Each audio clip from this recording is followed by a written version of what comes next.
सकाळी सकाळी उठल्यानंतर कानावर एक छान गोड न्यूज आली, ती म्हणजे आमच्या गाईला एक छान बछडं झालं होतं.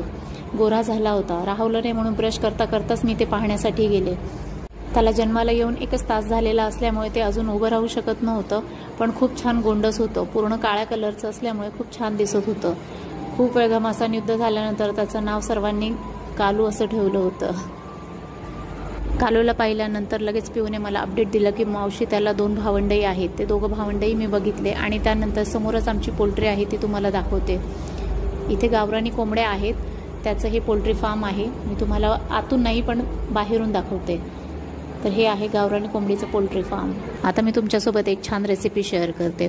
गाईने बछड्याला जन्म दिल्यानंतर जे पहिले दूध असते ते दूध मम्मीने वाफवून घेतले आणि वाफवून घेतल्यानंतर त्याचा एक कडक असा पनीरसारखा गड्डा तयार झाला. त्याला एक्झॅक्टली काय म्हणता येईल माहीत नाही, पण आपण त्याला सध्या गड्डा म्हणूया. तर तो पनीर आपले थोडे सॉफ्ट असते, त्यापेक्षा तो थोडा कडक असतो, कारण ते पहिलं दूध असतं थोडं घट्ट असल्यामुळे ते थोडं कडक तयार होतं. तर ते छान मी किसून घेतले.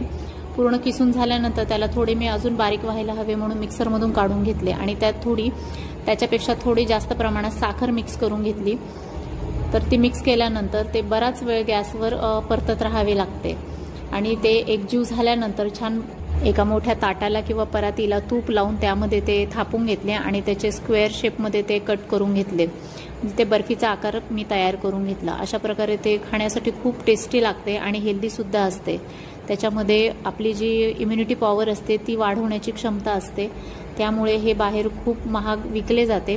ते आम्हाला घरच्या घरी अवेलेबल झाले म्हणून मी मुलांसाठी तयार केले होते. आमचा पूर्ण दिवस स्पेंड झाला आणि मग रात्री आम्ही आईस्क्रीमची पार्टी केली. व्हिडिओ आवडला असेल तर लाईक करा.